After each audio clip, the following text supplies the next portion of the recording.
Tiene la amabilidad de atendernos a esta hora Pablo Moldován. Él es director de CP Consultora, especialista en macroeconomía, en finanzas y en mercado de cambios, que viene muy bien para entender un poco lo que está pasando esta semana en la previa de las elecciones con todo lo que se anunció ayer en materia de swap y de reestructuración de deuda. ¿Cómo estás, Pablo? Walter Garbarino te saluda en Radio con vos. ¿Qué tal, Walter? Muy buenos días. Empecemos por ese lado. ¿Está bien si digo reestructuración de deuda con esta recompra de bonos que anunció el gobierno? A ver, todavía no tenemos del todo certeza. Lo que sí sabemos es que va a haber alguna operación sobre la deuda. Yo creo que es medio sintomático. Los dos anuncios de ayer son un poco sintomáticos de la situación en la que estamos. El gobierno ayer lo que hizo es anunciar dos anuncios, ¿no? Nos dijo que iba a firmar dentro de poco un swap con Estados Unidos, pero que todavía no lo podía contabilizar en las reservas, y que iba a poner en marcha en algún momento una operación especial sobre la deuda, donde lo que va a tratar de hacer es un canje para bajarle el costo financiero a la deuda. Y se enmarca un poquito en el contexto en el que estamos, que es un contexto bastante complicado, donde hay muy baja credibilidad sobre el esquema cambiario. Eso, si querés un poco podemos charlar de dónde viene eso, pero bueno, el gobierno viene desde las elecciones de la provincia de Buenos Aires en una situación muy delicada, donde la mayoría de los actores económicos están convencidos que el esquema cambiario se termina después de las elecciones del domingo. Y bueno, en ese contexto lo que hay es mucha demanda de dólares de cobertura antes del domingo, porque bueno, la mayoría quiere estar cubierto frente a lo que pueda pasar en las elecciones. Entonces, el contexto en el que estamos es ese contexto raro, donde hay mucha expectativa de la evaluación, donde el gobierno tampoco termina de hacer anuncios concretos. Digo, esto también se retroalimenta un poco con lo que pasó en la gira por Estados Unidos, donde el presidente Trump dijo que la ayuda dependía en buena medida del resultado electoral. Entonces, se conjugan estas cosas donde, si bien el gobierno está haciendo anuncios fuertes, como el anuncio del swap, como el anuncio del canje, mismo las intervenciones de Estados Unidos sobre el mercado argentino son intervenciones como muy fuertes, sigue habiendo dudas respecto de la capacidad de sostener el esquema después de las elecciones. ¿Cuál te imaginas que es el mejor y el peor escenario que nos podemos encontrar el 27 de octubre? A ver, yo creo que de mejor y peor depende para qué, ¿no? Pero yo creo que en términos desde la perspectiva del gobierno, el mejor resultado es un resultado que lo deja de alguna manera ganador a nivel nacional y con muy buenas perspectivas para la elección presidencial del 27. Ese sería un resultado que muy probablemente descomprimiría mucho de los temores financieros que hay sobre la economía. Obviamente abriría como un montón de preguntas sobre otras dimensiones de la economía que hoy están de alguna manera menos atendidas por la agenda económica del gobierno, pero eso podría pasar.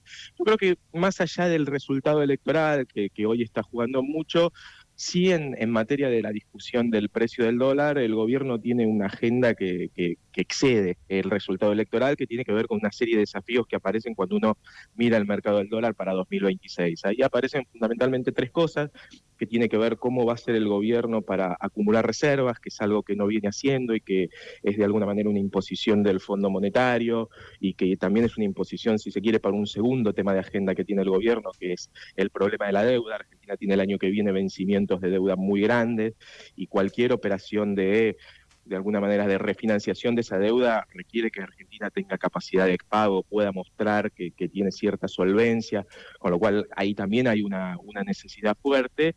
Y después hay también un interrogante grande respecto de qué va a pasar con la demanda de los argentinos en el mercado. El gobierno abrió el cepo al atesoramiento, y eso lo que hizo es ponerle un piso de demanda muy grande al mercado. Para que te des una idea, por ejemplo, ayer salieron los datos de superávit comercial. Argentina tuvo en septiembre un superávit comercial de 900 millones. Bueno, pero los argentinos están demandando 3.500 millones de dólares por mes, más de 3 veces y media lo que aporta el superávit comercial. Bueno, eso plantea un escenario donde el dólar está, como de alguna manera, el mercado está muy desbalanceado, muy dependiente de flujos financieros que suelen ser inestables, y eso es lo que empieza a consolidar la idea de que una corrección cambiaria hacia el 2026 es medio inevitable. Naturalmente, mientras el gobierno salga más fuerte de las elecciones, probablemente va a poder tener más potencia para articular mecanismos financieros y flujos de deuda que le permitan, de alguna manera, tratar de achicar un poquito la devaluación que la mayoría del mercado está esperando. Pero la situación es un poquito esa. Estamos hablando con Pablo Moldován, que es economista, es magíster en finanzas, especialista en macroeconomía, finanzas, mercado de cambios y director de la consultora CP. Hoy estamos haciéndole una corrida a el que imprime los dólares, a Scott Bessent.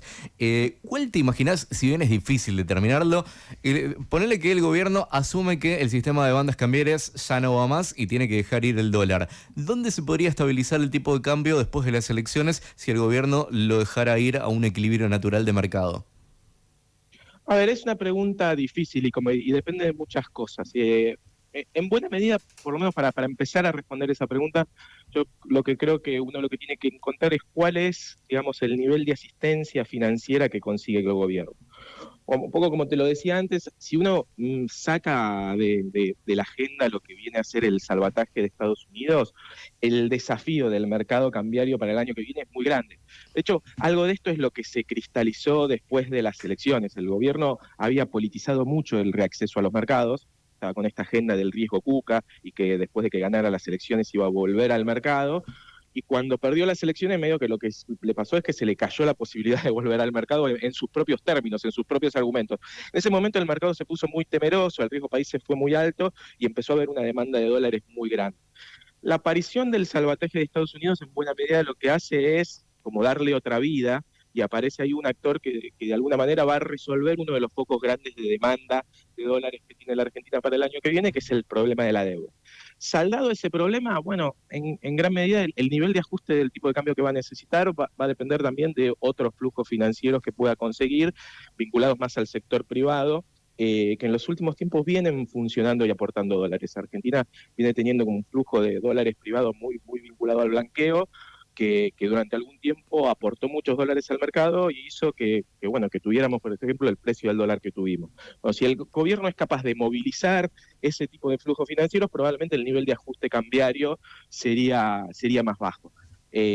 Naturalmente, lo que sí tenemos un poco de experiencia y de aprendizaje de lo que viene pasando es que el mercado de cambio no puede depender exclusivamente de esos flujos porque son inestables y porque si no lo que nos genera es esta situación donde estamos cada 3, 4 meses en crisis. Entonces, lo que debería configurarse es un esquema donde a partir de después de octubre, Argentina tenga un superávit de cuenta corriente, lo que se conoce como un superávit genuino de dólares que le permita abastecer la demanda, esta demanda que, como decíamos, por la apertura del cepo está un poco más pronunciada, y después sí tratar de jugar con algunos flujos financieros que permitan acumular reservas. Pablo, te agradezco mucho por esta charla en Radio con vos. Un saludo muy grande.